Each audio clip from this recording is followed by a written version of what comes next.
Merhaba arkadaşlar. Araba tamponu çatladı ve kırıldı muhtelif yerlerde. Değiştirmek istemedim. 250-300 lira dediler. Şu şekilde kaynak yapmaya çalıştım, ne oldu? Bunu da sizinle paylaşmak istedim. Şu şekilde bakır tellerini dikiş şeklinde yaparak levyenin de uç kısmını çıkardım. Şu şekilde kaynak yapıyorum.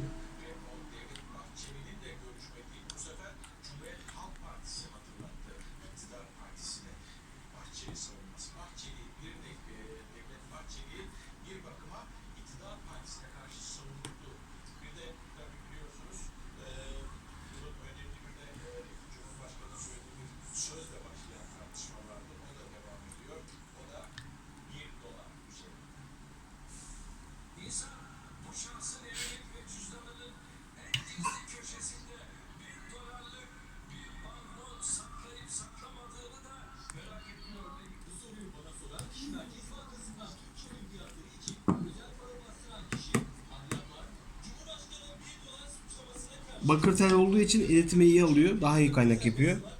Tavsiye ederim.